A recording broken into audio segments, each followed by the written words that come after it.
मैं अर्जुन कुमार एक बार फिर आप सबों का केमिस्ट्री माय ड्रीम में वेलकम करता हूं।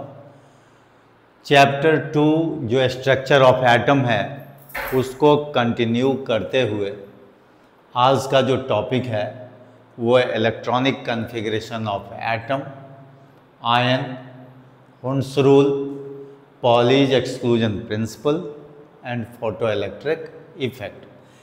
लेकिन इसको डिस्कस करने से पहले जो हमने प्रीवियस क्लास लिया था उस पर हम ज़रा दो से चार मिनट तक रिकैप कर लें कि हमने आपको क्या पढ़ाया था, उसको अपडेट करना बहुत ज़रूरी है।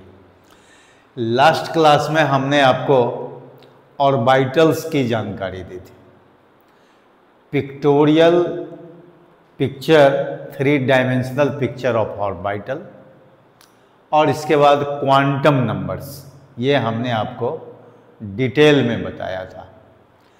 तो जैसे ही क्वांटम नंबर्स हम लोग ख़त्म करते हैं, आपको हमने कल जो है क्वांटम नंबर्स पर डिटेल जानकारी दिया था, डिफरेंट टाइप्स का क्वांटम नंबर।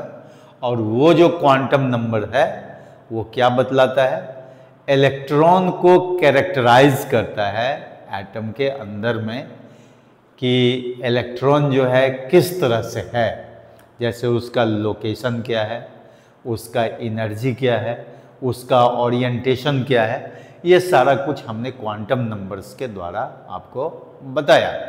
और ये भी बोला था कि क्वांटम नंबर्स का जो फंडामेंटल बैकग्राउंड है कि वो कहाँ से आया, इसके लिए हमने एक इक्वेशन दिया था, वो श्रोडिंजर वेव इक्वेशन टाइप का, जिसको कोई एस्क्रोडिंजर वेव इक्वेशन भी बोलते हैं या श्रोडिंजर वेव इक्वेशन। उस इक्वेशन को सॉल्व करने के लिए कुछ कांस्टेंट्स की ज़रूरत थी, और वो कांस्टेंट्स जो है क्वांटम मैकेनिक्स से लाया गया था, इसीलिए उसका नाम क्वांटम नंबर्स पड़ा। तो हमारे पास में डिफरेंट टाइप्स का क्वांटम नंबर था जो हमने आपको बताया। वो क्या क्या था, principal quantum number, azimuthal quantum number, magnetic quantum number और स्पिन क्वांटम नंबर।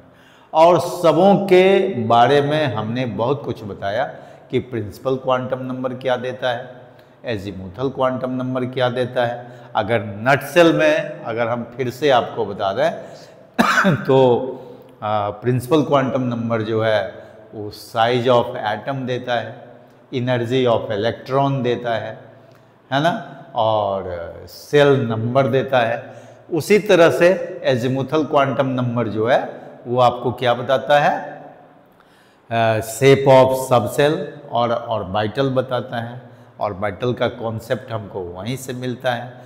इसके बाद आते हैं मैग्नेटिक क्वांटम नंबर में। मैग्नेटिक क्वांटम नंबर जो है ओरिएंटेशन ऑफ ऑर्बिटल से रिलेटेड है, वो बताता है। और स्पिन क्वांटम नंबर जो है वो स्पिनिंग ऑफ इलेक्ट्रॉन के बारे में जानकारी देता है। और वो उतना ही नहीं, उसके आधार पर हम ये जानते हैं कि electron not only revolves around the nucleus but at the same time it rotates on its own axis.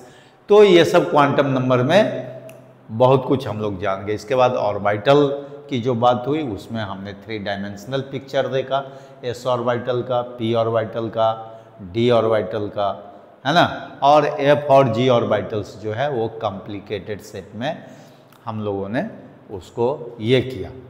ठीक है, देखा। अब जो है हमारे पास में आ गया बहुत ही इम्पॉर्टेंट ये टर्म है इस चैप्टर का, और इससे एक क्वेश्चन तो आना ही आना है। वो है आपका electronic configuration of atom, ion, Hund's rule, Pauli's exclusion principle, photoelectric effect. और इसी में एक अबॉव प्रिंसिपल भी आएगा जिसको हम यहाँ पर लिख देते हैं। एक्चुअली पहले वही लिखना चाहिए था, लेकिन कोई बात नहीं है। देखिए, अबॉव प्रिंसिपल, अबॉव प्रिंसिपल होगा। अब ये जो है आपका इलेक्ट्रॉनिक कॉन्फ़िगरेशन, उसमें अबॉव प्रिंसिपल, हुंड्स रूल और पॉलीज एक्सक्लूजन प्रिंसिपल का बहुत बड़ा रोल है। तो सबसे पहले हम लोग अबाव प्रिंसिपल देखते हैं। अब यहाँ से शुरू कर देते हैं अबाव प्रिंसिपल। अब अबाव प्रिंसिपल क्या कहता है, ये किससे रिलेटेड है? ये कहता है filling of electron in various orbital से रिलेटेड है। हाँ, तो यहाँ हम लोग लिख देंगे filling of electron in various orbitals, various orbitals, ठीक है, इससे रिलेटेड है। अब वेरियस ऑर्बिटल्स में इलेक्ट्रॉन फिलिंग का कोई ना कोई रूल होता है। ऐसे नहीं है कि किसी भी ऑर्बिटल में कोई इलेक्ट्रॉन इंटर करता है। उसके लिए हमारे पास में एनर्जी सीक्वेंस ऑफ ऑर्बिटल्स होता है। क्या होता है? Energy sequence of orbital. तो एनर्जी सीक्वेंस ऑफ ऑर्बिटल का मतलब हुआ एनर्जी सीक्वेंस ऑफ ऑर्बिटल्स। इसका मतलब होता है कि किस ऑर्बिटल्स की एनर्जी कम है और किस ऑर्बिटल की एनर्जी ज़्यादा है। तो ये एनर्जी सीक्वेंस ऑफ ऑर्बिटल्स जो है वो n+l रूल पर बेस्ड होता है। तो यहाँ पर हम लोग लिख देंगे n+l रूल। अब ये n+l रूल जो है वो बोर-ब्यूरी स्कीम का दिया हुआ है ना। तो n+l रूल हमें बताता क्या है? तो कहता है कि इसके 2 पॉइंट्स होते हैं electron filling in different orbitals के लिए। कहता है कि n+l वैल्यू क्या होना चाहिए? n+l value of N orbital should be lower, should be lower। किसके लिए? इलेक्ट्रॉन फिलिंग के लिए, कि इलेक्ट्रॉन पहले उसी ऑर्बिटल में जाएगा जिसका n+l वैल्यू लोअर होगा। इसका मतलब उस ऑर्बिटल की एनर्जी भी कम होगी, ठीक है। इसके बाद कहता है, दूसरा कहता है कि अगर n+l वैल्यू 2 ऑर्बिटल्स के लिए सेम हो तो वहाँ पर कौन सा रूल होगा? तो वहाँ कहता है कि केवल n वैल्यू को हम लोग देखते हैं।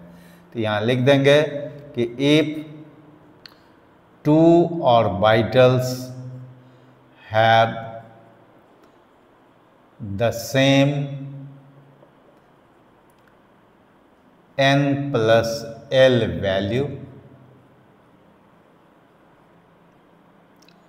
the electron will go to the orbital,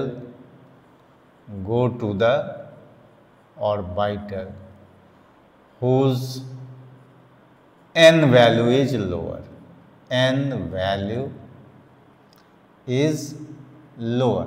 तो वहाँ पर हम लोग क्या करते हैं? केवल n वैल्यू देखते हैं, ठीक है।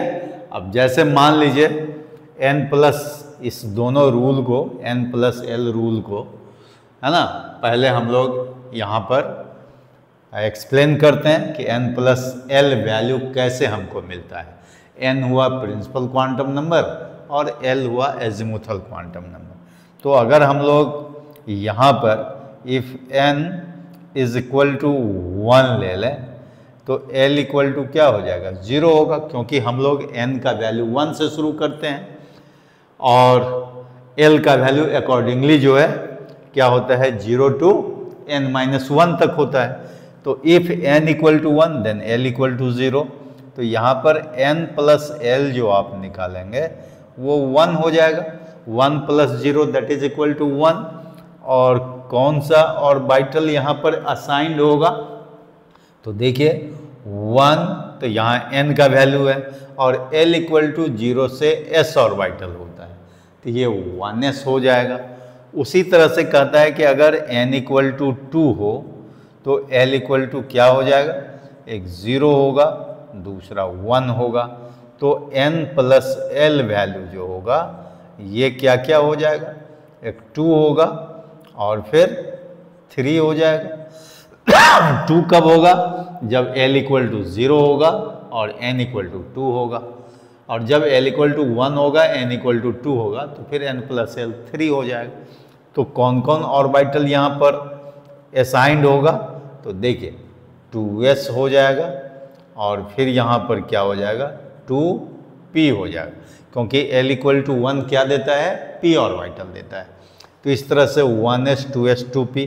उसी तरह से अगर आप n इक्वल टू 3 रखेंगे तो l इक्वल टू क्या हो जाएगा? 0 1 2, मतलब इसी सीक्वेंस में वो बढ़ते चला जाएगा। n का वैल्यू भी और डिफरेंट वैल्यूज ऑफ l भी मिल जाएगा, और साथ साथ जो है n प्लस l का वैल्यू मिलते चला जाएगा। तो यहाँ पर n प्लस l वैल्यू जो होगा, फिर उसी तरह से उसी ऑर्डर में देखिए ये 3 हो जाएगा, ये क्या हो जाएगा? यहाँ 4 हो जाएगा, ये यहाँ पर 5 हो जाएगा। ठीक है, तो n प्लस l का यहाँ पर डिफरेंट वैल्यू 3 4 5 हो गया। तो बताइए कौन सा ऑर्बिटल परमिटेड होगा यहाँ पर? बताइए 3s हो जाएगा, फिर 3p हो जाएगा, फिर 3d हो जाएगा। इसी तरह से सीक्वेंस में आगे बढ़ता चला जाएगा। अगर हम n इक्वल टू 4 ले लें तो फिर यहाँ पर क्या हो जाएगा? l इक्वल टू हो जाएगा 0 1 2 3 तक हो जाएगा। उसी तरह से n प्लस l का वैल्यू जो आपका होगा वो बढ़ते चला जाएगा। इस हिसाब से 4 हो जाएगा, 5 हो जाएगा, 6 हो जाएगा, और फिर लास्ट में 7 हो जाएगा। और कौन सा ऑर्बिटल परमिटेड होगा? तो देखिए 4s हो जाएगा, है ना। इसके बाद 4p हो जाएगा, फिर 4d हो जाएगा, फिर 4f हो जाएगा। तो इस तरह से जो है ऑर्बिटल आपका मिलता चला जाएगा। तो यहाँ पर हम लोग n प्लस l वैल्यू जिसका लोअर होगा वो पहले ले लेंगे, और जहाँ पर n प्लस l दोनों सेम होगा, जैसे यहाँ देखिए 2p और 3s में n प्लस l वैल्यू क्या है? 3 है, लेकिन यहाँ पर n वैल्यू जो है ये क्या है? 2 है 2p में। तो इसीलिए 2p का एनर्जी 3s से क्या हो गया? कम हो गया। तो इस तरह का आपको कई जगह नजर आएगा। जैसे यहाँ देखिए 3p 4s दोनों में क्या है? n प्लस l वैल्यू 4 है, तो 3p में n का वैल्यू 3 है, लोअर है ना। तो इसीलिए 3p की एनर्जी 4s से कम होगी। उसी तरह से आपको 3d देखिए, और इधर जो है 4p देखिए 5 है, दोनों में n प्लस l का वैल्यू। तो 3d में n का वैल्यू 3 है और 4p में n का वैल्यू 4 है, तो 3d की एनर्जी कम होगी 4p से। इस तरह से हमको एनर्जी सीक्वेंस ऑफ ऑर्बिटल्स मिल जाएगा। ठीक है, तो वहाँ पर जो है आप 1s पहले होगा, फिर 2s होगा, फिर 2p होगा, फिर 3s। कहने का मतलब सीक्वेंस ऑफ ऑर्बिटल आप इस तरह से लिख सकते हैं। देयरफॉर ये आप लिख सकते हैं 1s की एनर्जी जो है देखिए लोअर देन 2s हो जाएगा, फिर 2p हो जाएगा, 3s हो जाएगा, फिर 3p हो जाएगा, फिर क्या हो जाएगा? 3p के बाद देखिए यहाँ पर आ जाता है 4s, फिर 4s होगा, फिर 3d होगा, है ना। इस तरह से जो है फिर आपका जो है 4p हो जाएगा। तो इस तरह से हम लोग आगे जो है बढ़ते चले जाएंगे। फिर 4p के बाद जो है देखिए अभी हमने 5 लिया नहीं, तो फिर जो है ना 5s आएगा। तो डॉट डॉट डॉट करके जो है हम लोग लिख सकते हैं इस तरह से। ठीक है, ये बढ़ते चला जाएगा। लेकिन कहता है कि ये तो आपको n प्लस l वैल्यू से मिल गया, लेकिन इस सीक्वेंस को याद रखने के लिए हमारे पास में एक जो है ये ऑर्बिटल लेवल डायग्राम टाइप का है। कैसे है? तो आपको जो है वो डायग्राम जो है मिल जाएगा। और किस तरह से मिलेगा वो मैं आपको बताता हूँ। जरा इसको जो है आप पहले हटा दें, ठीक है। उसको याद रखने के लिए आपके पास में एक एनर्जी लेवल डायग्राम भी उसको बोल सकते हैं, या चाहे एनर्जी सीक्वेंस ऑफ ऑर्बिटल को याद रखने के लिए एक डायग्रामेटिकल रिप्रेजेंटेशन है जो आपको याद रखने में मदद कर सकता है। तो इस तरह से जो है आप इसको याद भी कर सकते हैं। देखिए हम जो लिखते हैं उसको जो है आप चाहें तो बना लें। देखिए इसको आप ये 7 पार्ट में जो है डिवाइड कर दीजिए। 1 2 3 4 5 6 7, ऐसे 8वां भी जो है लगभग बन ही गया है। तो आप 8 तक ले जाइए, कोई दिक्कत नहीं। तो ये हो जाएगा 1s 2s 3s 4s 5s 6s 7s 8s, है ना। इस तरह से आगे बढ़ जाएगा ये। फिर आप जो है यहाँ क्या करते हैं, एक जो है आप छोड़ करके फिर इसी तरह से आप जो है बना लीजिए। तो देखिए ये 2s के सामने 3s 4s 5s देख ही रहे हैं आप, है ना। तो ये क्या बन जाएगा, 2p हो जाएगा, ये 3p हो जाएगा, ये 4p हो जाएगा, ये 5p 6p 7p 8p। इस तरह से जो है आगे बढ़ जाएगा। फिर आप एक और आगे बढ़ा दीजिए इसको थोड़ा सा, और यहाँ से इसको पहले यहाँ जो है ड्रॉ कर लीजिए। तो देखिए ये क्या हो जाएगा, इसको आप मिला लीजिए। तो इस तरह से आप आराम से इसको बना सकते हैं, ठीक है। ये बुक में भी आपको मिलेगा। और ये जो है आपका ये 3D हो गया, ये 4D हो गया, ये 5D हो गया, 6D 7D 8D। भविष्य के लिए जो है आप ये बना लीजिए। और भी एलिमेंट आएंगे तो इस तरह से जो है आपका ऑर्बिटल बढ़ जाएगा। फिर आप जो है एक छोड़ करके यहाँ से जो है आप एक ड्रॉ कर दीजिए, और इसको भी आप जो है इस तरह से जो है आगे बढ़ा दीजिए। ये हो जाएगा 4f 5f 6f 7f 8f। भविष्य में इस तरह से आपका ये हो। अब देखिए ये जो है यहाँ से जो है इस तरह से आपका स्टार्टिंग पॉइंट हो जाएगा।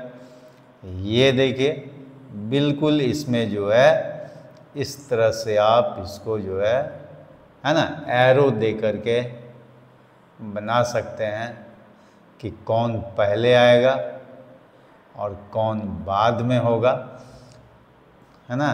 तो ये जो है आराम से आप इसको बना सकते हैं। उसी तरह से ये सब आ जाएगा। तो जैसे ये यहाँ पर स्टार्टिंग पॉइंट है और ये जो है ना एंड पॉइंट होगा, मतलब इधर जो है आप लास्ट करेंगे। तो आप जान ही गए। ये देखिए इसमें क्या हो जाएगा, पहले 1s है तो 1s को यहाँ रखिए, इसके बाद 2s है तो ये 2s हो जाएगा, फिर 2p है, 3s है ना, 3s के बाद फिर 3p है, फिर आपका यहाँ पर 4s है, 4s के बाद फिर 3d है, फिर 4p है, फिर 5s है। ये करीब करीब आपको सभी बुक में मिलने की संभावना है। एक्चुअली इससे क्या होता है, ये 2-4-5 मिनट जो है आपको मैं अभी बताता हूँ। Let me right first. एक मिनट ज़रा, ये रिपीट हो रहा है। देखिए ये ऑलरेडी लिखा हुआ है। तो ये आपका 5s तक हो गया, फिर 4d आ गया, फिर आपका 5p होगा, फिर 6s होगा। देखिए इस तरह से जैसे जा रहा है ये एरो, उसी हिसाब से हम लोग आगे भी बढ़ेंगे। जैसे देखिए यहाँ 4d 5p 6s, फिर 4f होता है, 4f, इसके बाद 5d होगा, फिर क्या होगा, और 5d के बाद 6p, और फिर जो है आपका 7s होगा। तो इस तरह से ये बढ़ते चला जाएगा, आप आराम से लिख सकते हैं। तो this is also on the basis of n+l rule, मतलब ये भी n+l रूल पर ही है लेकिन ये क्या है आपका कि एक जो है डायग्राम के थ्रू जो है आप इसको अच्छी तरह से याद कर सकते हैं। एग्जाम में क्या होगा, आप सबसे पहले इसको जो है रफ पेपर पर बना करके रख लीजिए, आपको आराम से ये याद रहेगा। इसको देख करके आप इलेक्ट्रॉनिक कॉन्फ़िगरेशन कर सकते हैं, ठीक है। तो ये तो हुआ कि आपको n+l वैल्यू से ये सब इंफॉर्मेशन मिल गया। अब आपको इलेक्ट्रॉनिक कॉन्फ़िगरेशन करना है, तो देखिए मैं कुछ एलिमेंट का आपके सामने इलेक्ट्रॉनिक कॉन्फ़िगरेशन रखता हूँ। अब जैसे देखिए हाइड्रोजन 1 है, तो हाइड्रोजन 1 के लिए 1 एटॉमिक नंबर है, तो आप लिखते हैं 1s1, ठीक है। यही अगर आप फ्लोरीन में चले जाते हैं, फ्लोरीन 9, तो ये क्या होता है 1s2, 2s2, 2p5 होता है। देखिए 1s के बाद 2s है ना, तब 2p, उसी सीक्वेंस में ये जाएगा। और आपको मालूम है कि ऑर्बिटल में कितना इलेक्ट्रॉन होगा, वो क्वांटम नंबर से मालूम है कि जितना ऑर्बिटल उसका डबल नंबर में इलेक्ट्रॉन होता है, जिसको हम लोग 2 × 12+1 रूल से जानते हैं। तो ये हो गया फ्लोरीन 9 का। उसी तरह से मान लीजिए आपके पास में सल्फर 16 होगा, तो ये क्या हो जाएगा 1s2, 2s2, 2p6, 3s2, 3p4 हो जाएगा। देखिए इस तरह से जो है आप आगे बढ़ते चले जाते हैं। अब मान लीजिए आपके पास में स्कैंडियम 21 आता है, तो इसके लिए आप क्या लिखते हैं 1s2, 2s2, 2p6, 3s2, 3p6 है ना। इसके बाद देखिए 4s2 है, 3d क्या हो जाएगा 1 हो जाएगा, ठीक है। ये स्कैंडियम 21 का, बस उसी सीक्वेंस में आपको आगे बढ़ जाना है। ऐसे आप देखेंगे कि कभी कभी बुक में जो है ये जो आपका n वैल्यू दे रहा है, n वैल्यू को अरेंज करने के लिए पहले इसको लिखा जाता है। जैसे इसको आप चाहें तो ऐसे भी लिख सकते हैं 1s2, 2s2, 2p6, 3s2, 3p6। अब 3d तो यहाँ रखेंगे, पहले 4s2 भर दीजिए, फिर 3d में 1 कर दीजिए, क्योंकि आप जानते हैं कि 4s की एनर्जी जो है 3d से कम है, इसीलिए इलेक्ट्रॉन पहले 4s में इंटर करेगा और फिर 3d में। तो या तो आप पहले वाला लिखिए, ये जो हमने लिखा है वो, या नहीं तो 3d को पहले ले आइए। क्यों भाई पहले ले आइए, क्योंकि आपको n वैल्यू को सजा कर रखना है इसलिए, और इलेक्ट्रॉन फिलिंग जो होगा वो अपने n+l रूल से ही होगा, इसीलिए पहले 4s में आएगा तब आकर के 3d में होगा। तो इस तरह से आप जो है ढेर सारे कॉन्फ़िगरेशन जो है कर लेते हैं, बड़ा बड़ा कॉन्फ़िगरेशन आप कर पाएंगे, कोई प्रॉब्लम नहीं। अब जैसे देखिए हम आयरन 26 का कॉन्फ़िगरेशन करना चाहते हैं, तो ये क्या हो जाएगा। अच्छा, अब आपको कभी कभी क्या है कि कॉन्फ़िगरेशन को अगर शॉर्ट करना है तो उसमें हम लोग इनर्ट गैस एलिमेंट का जो कॉन्फ़िगरेशन होता है उसका हेल्प लेते हैं। तो कहता है कि जो भी एटॉमिक नंबर वाला एलिमेंट है उसके पहले का जो इनर्ट गैस एलिमेंट आता है वो हम लोग क्या करते हैं कॉन्फ़िगरेशन में पुट कर देते हैं। अब जैसे देखिए आयरन 26 के लिए इसके पहले का कौन सा इनर्ट गैस कॉन्फ़िगरेशन होगा, आर्गन का होगा। तो देखिए यहां से यहां तक जो है 3p6 तक जो है वो आर्गन का कॉन्फ़िगरेशन है, तो यहां हम लोग सिंपली आर्गन यहां दे देते हैं। इसका मतलब हो गया कि ये जो है 3p6 तक का कॉन्फ़िगरेशन हो गया, मतलब 18 एटॉमिक नंबर तक का कॉन्फ़िगरेशन हो गया। इसके बाद क्या है 3d है, फिर 4s है, तो 18 तो यहीं हो गया, 18 और 2, देखिए पहले 4s में तो 18 to 20 हो गया, बाकी 6 बच गया, तो लीजिए 6 यहाँ 3d6 हो गया, है ना। तो इस तरह से ये कॉन्फ़िगरेशन सॉर्ट हो गया। लेकिन आपको पहले क्या करना है, अपना हैबिट जनरेट करने के लिए बड़ा कॉन्फ़िगरेशन लिखना है, तब जाकर के उसको क्या कीजिएगा, सॉर्ट कीजिएगा with the help of electronic configuration of inert gas element. क्योंकि अगर आप पहले से ये सॉर्ट करने की कोशिश करेंगे तो हो सकता है कि आपका प्रैक्टिस कम हो जाए, कहीं कहीं पर आप कंफ्यूज हो जाए। तो इसीलिए उससे बचने के लिए पहले जो लॉन्गर मेथड है लिखने का इलेक्ट्रॉनिक कॉन्फ़िगरेशन, उससे हैबिट पहले जनरेट कर लीजिए, इसके बाद आप इनर्ट गैस एलिमेंट यूज करके कॉन्फ़िगरेशन को सॉर्ट कर सकते हैं। तो ये आयरन के लिए हुआ। अब इसमें क्या होता है ना, कभी कभी जैसे मान लीजिए आपसे पूछ दिया कि भाई Fa2+ का क्या होगा। मान लीजिए इसका तो 26 एटॉमिक नंबर है ही, वो तो फिक्स्ड है, वो बदलता नहीं है। लेकिन यहाँ पर बदलेगा क्या, नंबर ऑफ इलेक्ट्रॉन चेंज हो जाता है, जिस इलेक्ट्रॉन को हम यहाँ पर फिलअप करते हैं। तो अब तक तो हम लोग न्यूट्रल एटम ले रहे थे, उसमें इलेक्ट्रॉन भी उतना ही जितना प्रोटॉन था, और प्रोटॉन ही क्या देता है, एटॉमिक नंबर देता है। एटॉमिक नंबर का जो कॉन्सेप्ट है वो किससे मिलता है, नंबर ऑफ प्रोटॉन से, न कि नंबर ऑफ इलेक्ट्रॉन से। तो इसीलिए यहाँ पर देखिए अब 2 इलेक्ट्रॉन यहाँ पर क्या हो रहा है, लूज कर रहा है आयरन, मतलब 2 इलेक्ट्रॉन रिमूव हो रहा है। तो 2 इलेक्ट्रॉन कहाँ से रिमूव होगा, ये बहुत ही इंपॉर्टेंट टर्म है जानने के लिए कि from which orbital the electron gets removed. तो वहाँ पर होता है मैक्सिमम n वैल्यू, उसको याद रखिए।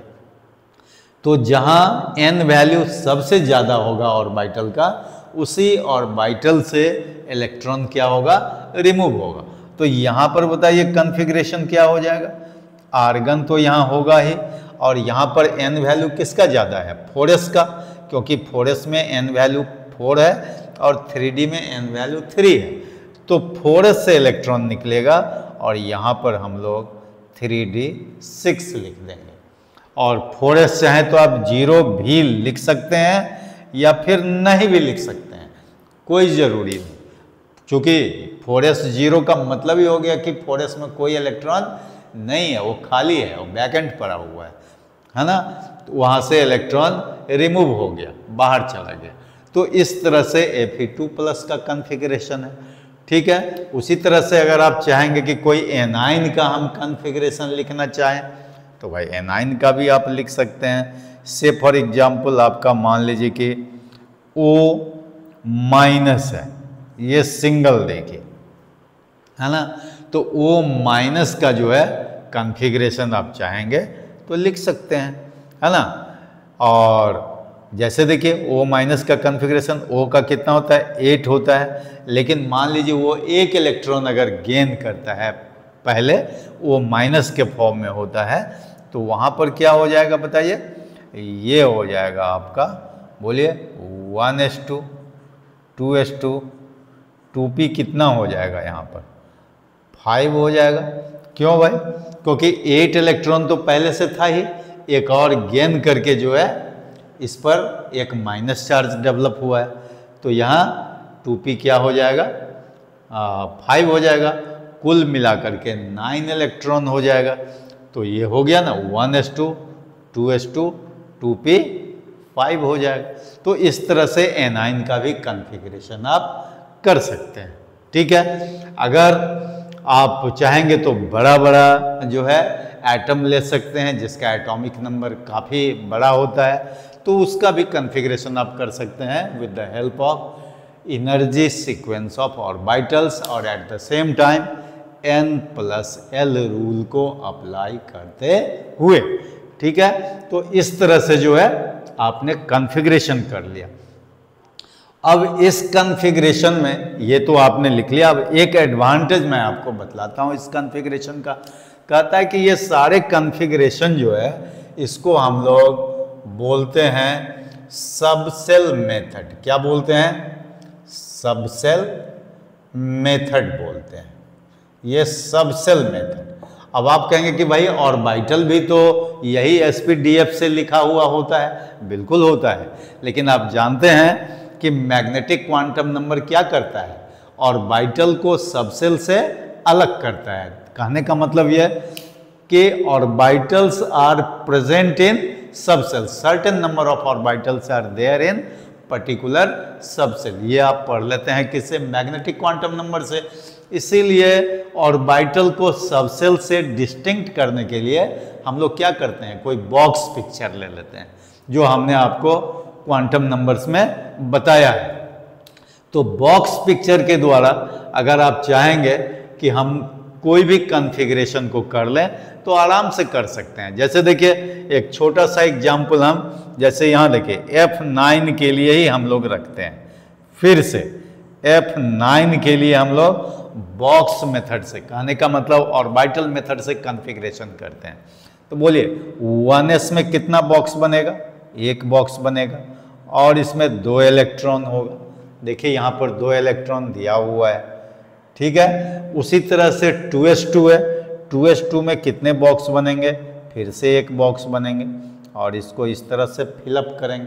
हम आपको बताएंगे कि ये जो filling of electron in various orbitals जो होगा वो ऑन द बेसिस ऑफ ये हुंड्स रूल, बहुत लोग हंड्स रूल भी बोलते हैं, तो इस हुंड्स रूल से होगा, वो भी हम अलग से बताएंगे।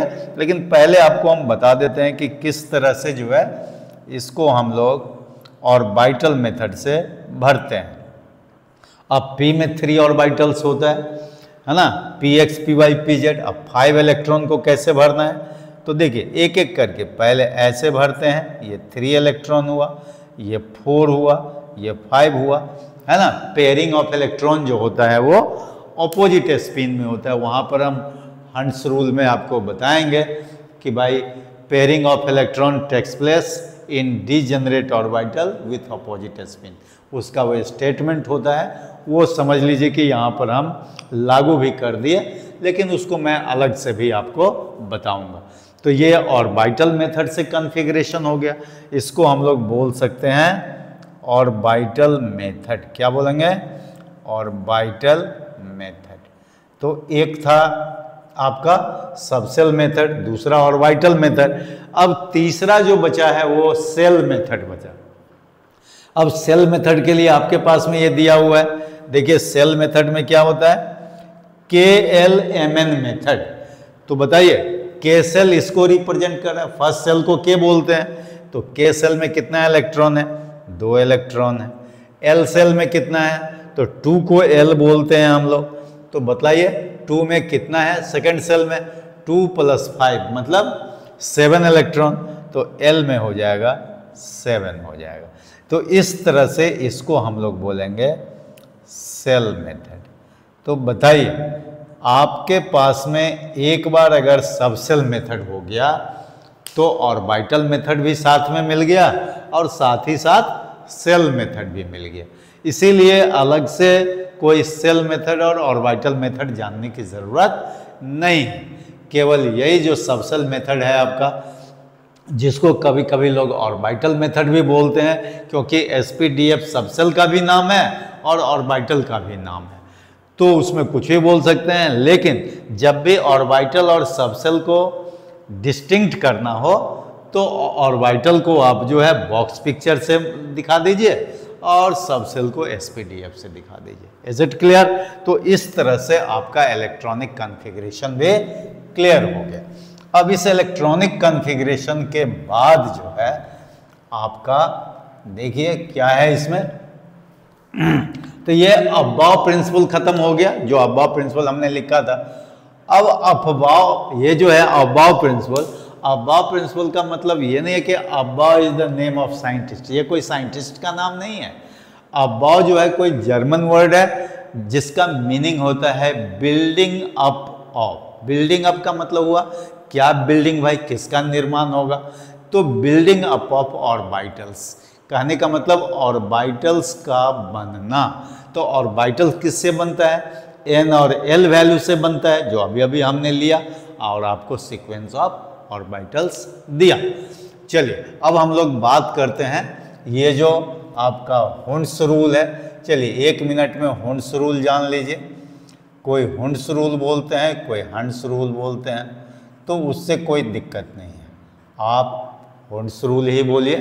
देखिए हुंड्स रूल में क्या कहता है कि pairing of electron takes place in various degenerate orbitals. Degenerate orbitals का मतलब होता है orbitals having almost equal energy, चाहे px py pz ले लीजिए, चाहे d का 5 ऑर्बिटल्स ले लीजिए, f का 7 ऑर्बिटल्स ले लीजिए, they are all said to be degenerate orbitals. तो कहता है कि डीजेनरेट ऑर्बिटल्स में पेयरिंग ऑफ इलेक्ट्रॉन जो होगा वो अपोजिट स्पिन में होगा if all the degenerate orbitals are first occupied with single electron in parallel spin। कहने का मतलब अब जैसे देखिए हमको D7 फिलअप करना है, D ऑर्बिटल्स में 7 इलेक्ट्रॉन को फिलअप करना है, तो इसके लिए हम लोग क्या करेंगे, how many D orbitals are there in D subshell, तो 5D ऑर्बिटल्स। ये सब आप जानते हैं कि 5D ऑर्बिटल्स होते हैं D सबसेल में, आपके पास में रूल भी है। तो ये जो है 7 इलेक्ट्रॉन कैसे भरेंगे, देखिए पहले हम लोग क्या करते हैं, एक एक करके भरते हैं, एक एक करके सेम स्पिन में भरते हैं, या उसी को पैरेलल स्पिन भी बोलते हैं। तो 5 इलेक्ट्रॉन्स तक तो भर गया, और छठा इलेक्ट्रॉन जो है आप देखिए 6th इलेक्ट्रॉन आपका यहाँ से पेयरिंग होता है ना। तो पेयरिंग जैसे ही हो रहा है तो वो अपोजिट स्पिन में होगा for greater stability of orbital. अगर सेम स्पिन में नहीं होगा, मेरा मतलब कि अगर अपोजिट स्पिन में नहीं होगा, तो फिर वो ऑर्बिटल क्या हो जाएगा, माने स्टेबल नहीं होगा। अगर मान लीजिए उसको हम एक ही ऑर्बिटल में, सपोज कीजिए कि अगर कोई ऑर्बिटल में इलेक्ट्रॉन अगर इस तरह से है, एक ही स्पिन में, सेम स्पिन में, तो ये अनस्टेबल होता है। और अनस्टेबल होने का कारण क्या है, कहता है कि दोनों का स्पिन अगर मान लीजिए सेम होता है, या सपोज कीजिए कि ये नीचे की ही ओर है ना, तो ये भी क्या होगा, ये भी अनस्टेबल होगा, और ये भी जो है अनस्टेबल होगा, क्योंकि इसमें रिपल्सन जनरेट होता है। क्या होता है, रिपल्सन टेक्स प्लेस, और रिपल्सन जो होता है वो अमाउंट ऑफ एनर्जी को क्या कर देता है, इंक्रीज कर देता है। तो जैसे ही ऑर्बिटल का एनर्जी इंक्रीज करेगा तो वो ऑर्बिटल क्या हो जाएगा, अनस्टेबल हो जाएगा।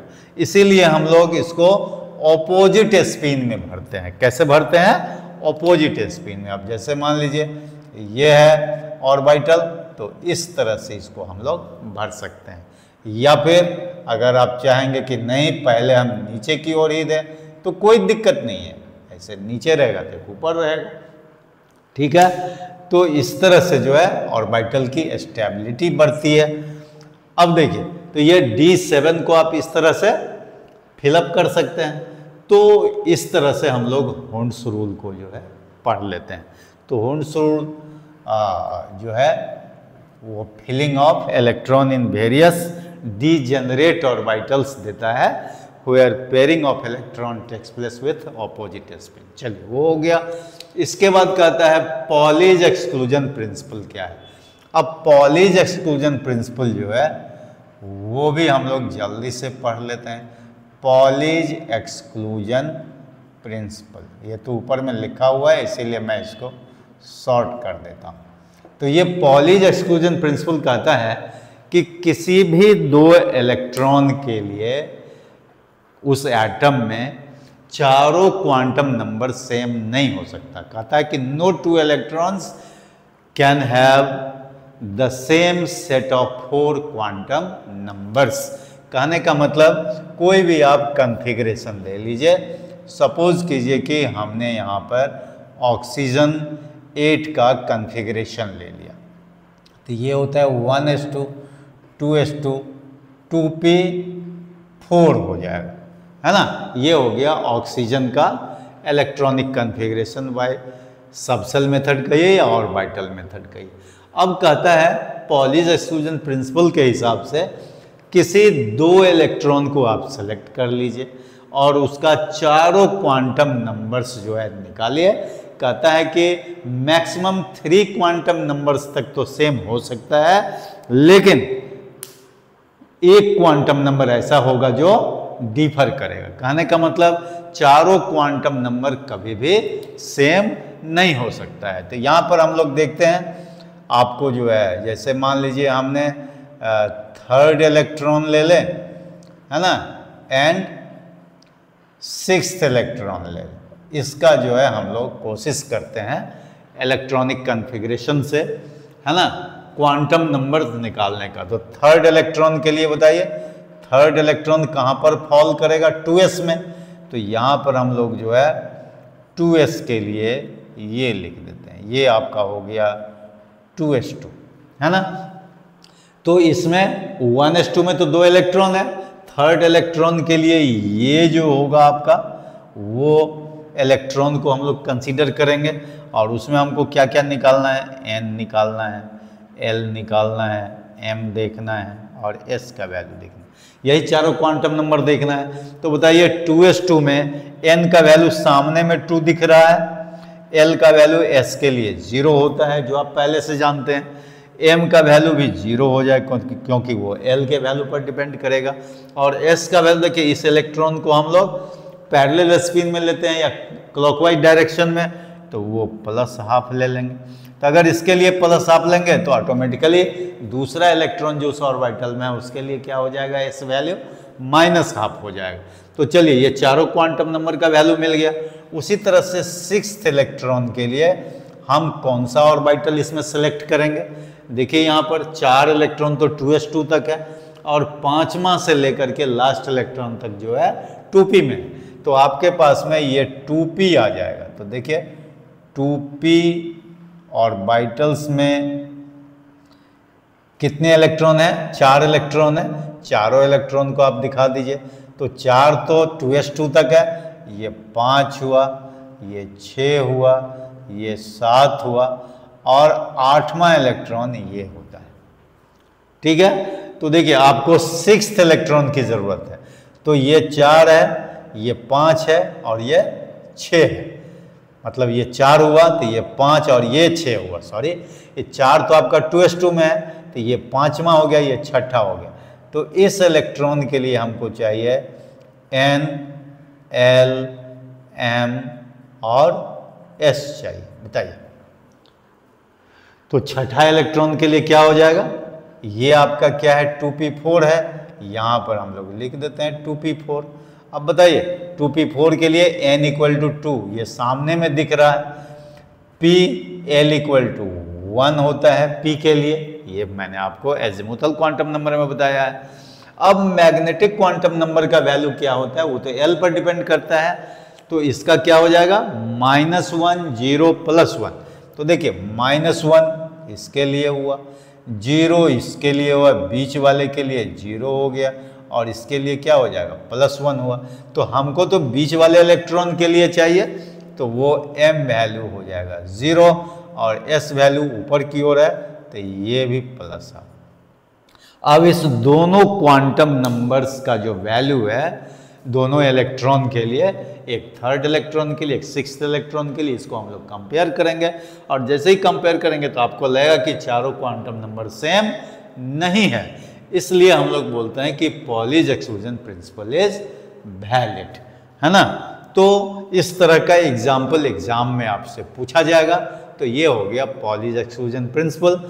अब जो आपका लास्ट डिस्कशन है वो है आपका फोटो इलेक्ट्रिक इफेक्ट, लेकिन फोटो इलेक्ट्रिक इफेक्ट आपको बाद में बताया जाएगा। एक एक्सेप्शनल इलेक्ट्रॉनिक कॉन्फ़िगरेशन ले लेते हैं। देखिए यहाँ पर हम लोग लिखते हैं एक्सेप्शनल इलेक्ट्रॉनिक कॉन्फ़िगरेशन, और एक्सेप्शनल इलेक्ट्रॉनिक कॉन्फ़िगरेशन के लिए आपके पास में जैसे देखिए क्रोमियम है ना, क्रोमियम 24 ले लीजिए, इसका एटॉमिक नंबर 24 है। उसी तरह से और भी आपको मिल जाएगा, क्या क्या मिल जाएगा? कॉपर 29 मिल जाएगा, मॉलिब्डेनम 42 मिल जाएगा, सिल्वर 47 मिल जाएगा और फिर गोल्ड जो है वो 79 हो जाएगा। तो ये जो एक्सेप्शनल कॉन्फ़िगरेशन होता है इसको हम लोग किस बेस पर आगे बढ़ाते हैं? कहता है कि इसको जो है एग्जैक्टली हाफ फिल्ड और कंप्लीटली फिल्ड ऑर्बिटल्स के आधार पर आगे बढ़ाते हैं। उसमें क्या होता है कि exactly half filled orbitals and completely filled orbitals are very very stable. This is due to greater exchange energy, जिसका कॉन्सेप्ट अगर आप चाहेंगे तो और भी हम आगे बता देंगे, लेकिन फिलहाल पहले इसको हम लोग एग्जैक्टली हाफ फिल्ड और कंप्लीटली फिल्ड ऑर्बिटल्स के बेस पर इसको पहले हम लोग कॉन्फ़िगरेशन दे दें। तो देखिए ये आर्गन हो गया 18 के लिए, और इसके बाद 3D है, फिर 4s है। तो आप जानते हैं 24 के लिए यहाँ तो 2 होता है, यहाँ क्या होता है 4 होता है। लेकिन क्या है कि यहाँ जो है ये कॉन्फ़िगरेशन जो है ये तो अबव प्रिंसिपल के हिसाब से हुआ, लेकिन यहाँ पर ये थोड़ा सा एक्सेप्शन हो जाता है just to get extra stability. तो एक्स्ट्रा स्टेबिलिटी के लिए हम लोग क्या करते हैं, इसको 5 कर देते हैं, और ये जो है आपका 4s इसमें 1 कर देते हैं। तो ये जो 3D और 4s की जो एनर्जी है that is very close to each other. तो कहता है कि जब भी हम लोग वैलेंस ऑर्बिटल में इस तरह का कॉन्फ़िगरेशन देखें जहाँ पर एक इलेक्ट्रॉन के एक्सचेंज होने से स्टेबिलिटी हो जाती है, तो वो ऑटोमेटिकली ये काम जो है ऑर्बिटल अपने आप जो है सेटअप हो जाता है। यहाँ कोई अलग से जो है हम लोग स्विच नहीं देते हैं कि वहाँ स्विच ऑन कर देंगे। तो this configuration takes place automatically.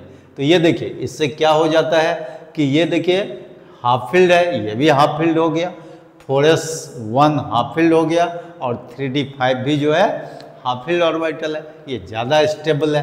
तो इसीलिए उस स्टेबिलिटी के बेस पर जो है इस तरह का कॉन्फ़िगरेशन होता है। तो उसी तरह से ये देखिए कॉपर 29 का फिर हम लोग यहाँ पर क्या कर देंगे 4s 1 कर देंगे और 3D 10 कर देंगे। तो इस तरह से आपका जो है कॉपर का भी हो जाता है। तो ये जो बाकी मोलिब्डेनम है,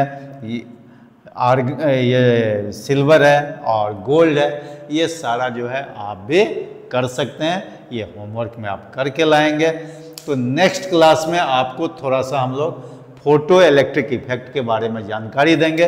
नहीं अगर आप चाहेंगे कि सर अभी बता दीजिए 5 मिनट में इसको देख लीजिए, फोटो इलेक्ट्रिक इफेक्ट के बारे में थोड़ा सा हम आपको बता दें।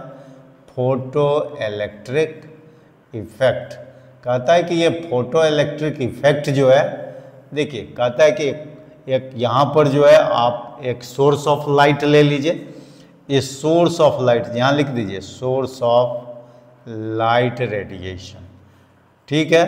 अब इस सोर्स ऑफ लाइट से कोई जो है ना रे, है ना, ये जो बीम ऑफ रे जो है उसमें कोई रे जो है आप इंसिडेंट कराइए। ये कोई मेटल सीट ले लीजिए, इस पर इंसिडेंट कराइए। ये जो है कोई आपका क्या है मेटल सीट है ना, कोई भी मेटल ले लीजिए, ठीक है। अब हम आपको बाद में बताएंगे कि मेटल की क्वालिटी क्या होना चाहिए, वो आपको मालूम हो जाएगा। तो कहता है कि जैसे ही सूटेबल फ्रीक्वेंसी का है ना लाइट जो है इस पर इंसिडेंट करेगा तो यहाँ से इलेक्ट्रॉन जो है इजेक्ट होगा। यहाँ बोलते हैं इजेक्शन ऑफ इलेक्ट्रॉन।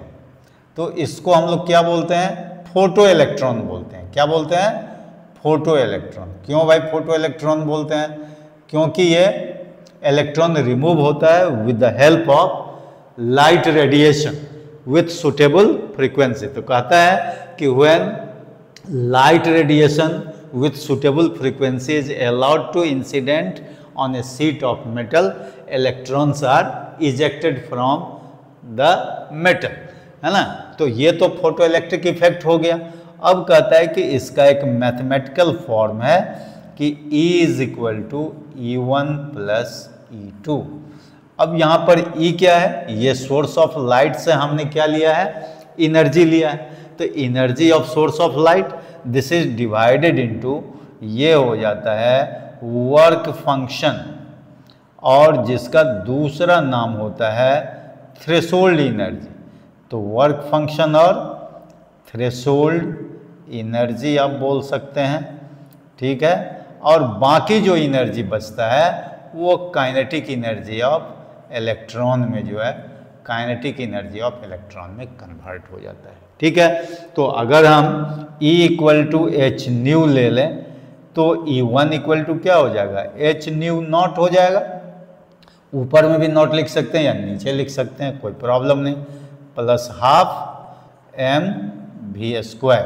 तो इस तरह से जो है आपको क्या मिल जाएगा, वो एक रिलेशन मिल जाएगा जिसमें आप काइनेटिक एनर्जी ऑफ इलेक्ट्रॉन भी निकाल सकते हैं या फिर जो है जो भी आपका फ्रीक्वेंसी है, फ्रीक्वेंसी ऑफ लाइट रेडिएशन निकाल सकते हैं इंसिडेंट लाइट का, या चाहे कौन सा फ्रीक्वेंसी निकाल सकते हैं, थ्रेशोल्ड फ्रीक्वेंसी निकाल सकते हैं if rest of the values are given. तो इस तरह से जो है आप फोटो इलेक्ट्रिक इफेक्ट भी देख लेते हैं। तो मैं आपको ये बतला रहा था कि फोटो इलेक्ट्रिक इफेक्ट में नेचर ऑफ मेटल क्या होगा, तो वो थोड़ा सा मैं अभी ही बोल देता हूँ, लेकिन आपको जो है आगे चल करके भी इसका जो है आप समझेंगे, वो आयोनाइजेशन इंथैल्पी के टर्म में बोलना होगा। तो metals of lower ionisation enthalpy are suitable metals for photoelectric effect. तो खास करके ग्रुप 1 में जब हम पीरियोडिक टेबल की बात करेंगे तो सीजियम जो होता है जिसका सिंबल CS होता है, that is the best metal for photoelectric effect, ठीक है। तो इस तरह से जो है हम लोग इलेक्ट्रॉनिक कॉन्फ़िगरेशन भी पढ़ लेते हैं। तो आज का जितना भी टॉपिक आपका है ना एटॉमिक स्ट्रक्चर का, वो पूरा हो गया। लेकिन याद रखिए कि अभी तक न्यूमेरिकल पर हमने कोई काम नहीं किया है, तो न्यूमेरिकल के लिए अलग से हम एक क्लास आपका लेंगे, तब जा कर के ये चैप्टर कंप्लीट होगा। लेकिन उसके बाद भी अगर आपको कोई कन्फ्यूजन हो तो आप हमारे कमेंट सेक्शन में लिखते रहिए, जो केमिस्ट्री माय ड्रीम से चल रहा है, और उसमें टाइम टू टाइम जो है इस पर शॉर्ट नोट्स भी जो है दिया जा रहा है। तो आप जो है इससे 100% बेनिफिट ले लें घर बैठे। Okay, thank you, all the best.